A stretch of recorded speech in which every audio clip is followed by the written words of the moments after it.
This is the first episode in our new multi-part series documenting our road trip around Tasmania with Mum and Dad. This is mine and Glenn's third trip to Tassie, and it's one of our favourite places in the world to visit, so we couldn't wait to show Mum and Dad why we love it so much. In this episode, we head to the top of Mount Wellington for the island's most panoramic views. We sample some great food and we visit the Port Arthur historic site, where we gain a whole new appreciation for the hard lives of the 19th century convicts.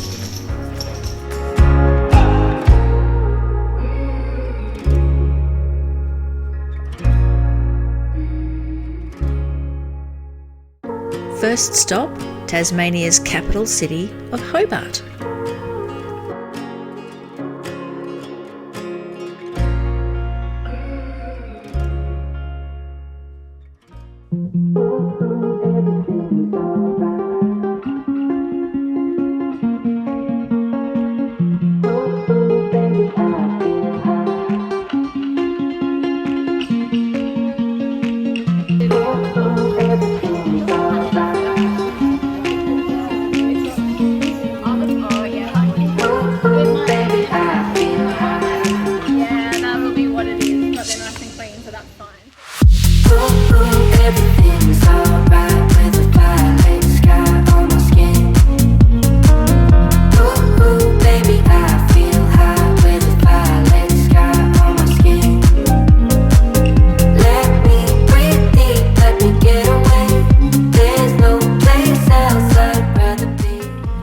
Some time to kill before the hotel check-in, so we headed up to one of Hobart's most iconic spots.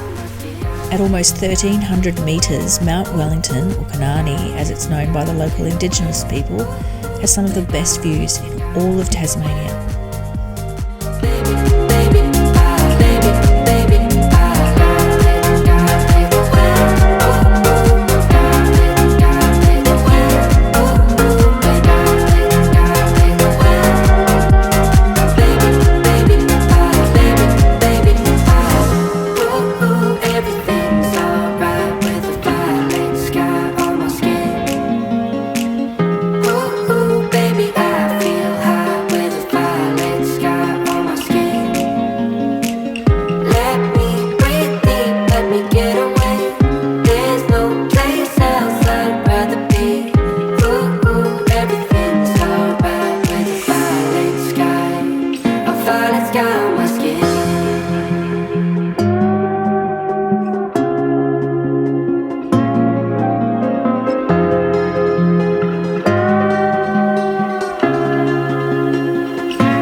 Our home for the next 3 nights is Somerset on the pier, and just like its name suggests, the hotel is built on an actual pier in downtown Hobart.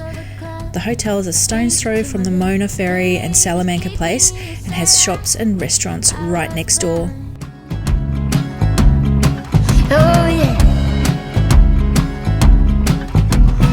9 to 5. For dinner, we took Mum and Dad to one of our favourite restaurants in Hobart, the Ball and Chain Bar and Grill at Salamanca Place. This cosy restaurant is on the site of the original shipping agents' offices built by convicts in 1830. Nowadays, it specialises in great steaks cooked on a charcoal grill and even better wine, and it doesn't cost the earth for a really tasty pub meal.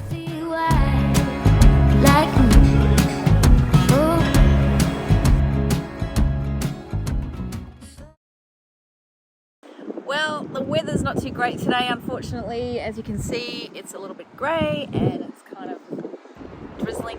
But that's not going to stop us. We're going to head out to Port Arthur today to show Mum and Dad the Port Arthur historic site where all the convicts used to hang out. So come along. Before hitting the road, we grabbed a coffee and a bite to eat at this little cafe near the hotel called Hobart Coffee Roasters. We love the coffee here and the bacon and eggs is superb. The Port Arthur historic site is a little over an hour's drive from Hobart, and it's an absolute must-do when visiting the region.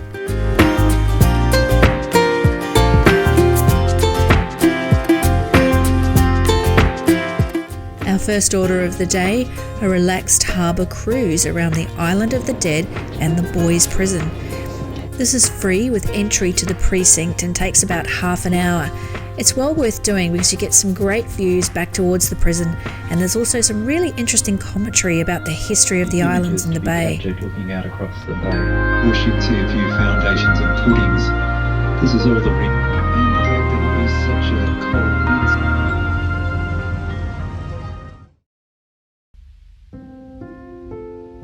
The path back from the jetty passes a sobering reminder of one of the darkest days in Tasmania's recent past. On the 28th of April 1996, an armed gunman shot and killed 35 people and wounded 23 others right here on this spot. The tragedy led to Australia's tough gun laws, and the site is now a serene memorial to the lives lost here that day.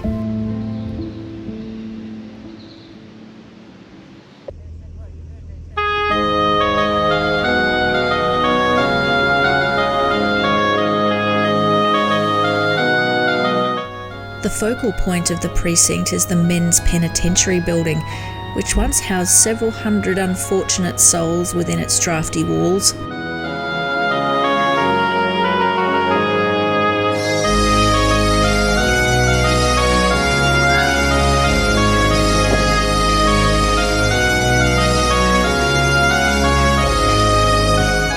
It was shocking to see these tiny individual cells, barely wider than a coffin. It must have been a hellish existence.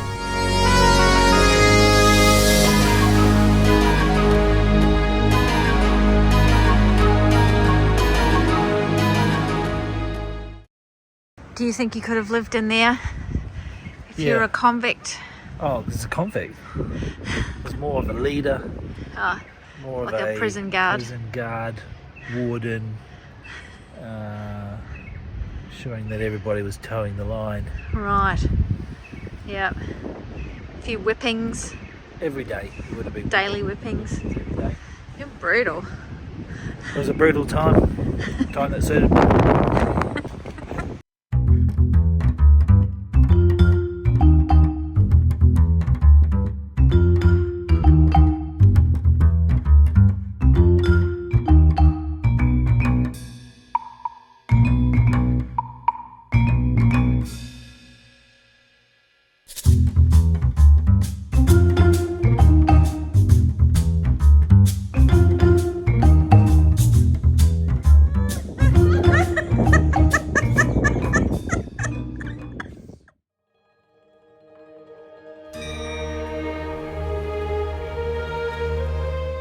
This whole area was once a jumble of buildings, including the homes of prison officers, soldiers and free citizens.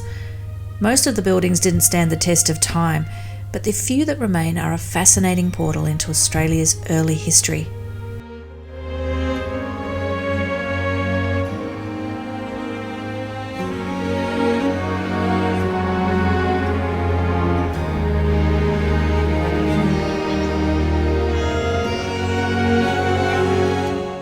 One of the best preserved buildings is the Governor's Residence. This beautiful 17th century house was home to several successive governors and their families, and after the prison was shut down in the 1870s, it became the Carnarvon Hotel. Today, visitors can chat to volunteer historians about the history of the house and the whole precinct. It's well worth spending some time with these knowledgeable folk who give up their time to educate visitors about Port Arthur.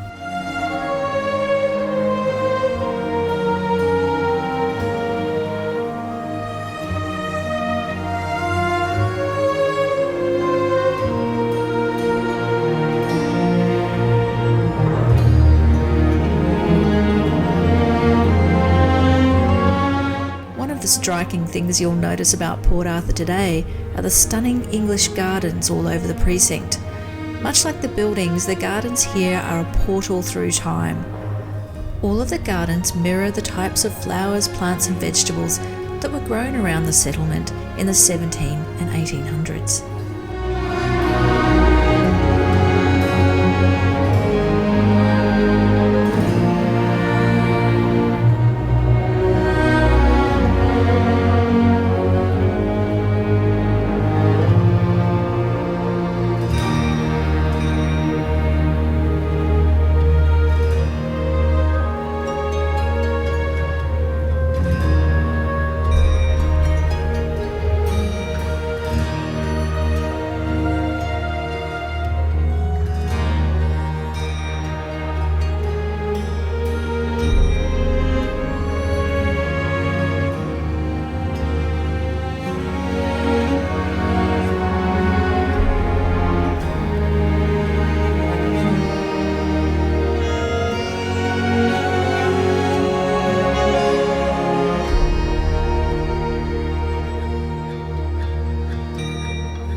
Walking around with these leg irons makes you realise just how heavy they were and how uncomfortable. Oh my goodness. Prisoners sometimes spent years in these awful leg irons, causing all sorts of health problems for them over time. How heavy are they?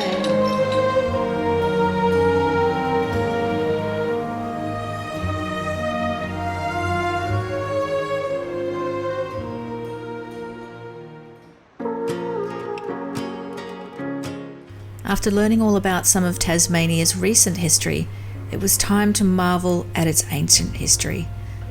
Tasman's Arch is a must-see when you're in the Port Arthur area. And just around the corner is this blowhole, which was more of a gentle puff today.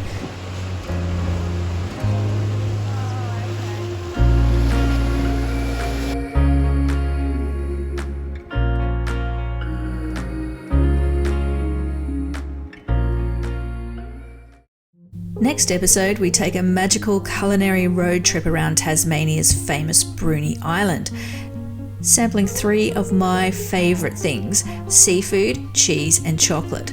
And we get to meet some of the island's cutest occupants. Thanks for watching, folks, and if you liked our video and you want to be notified when the next episode is posted, don't forget to like and subscribe.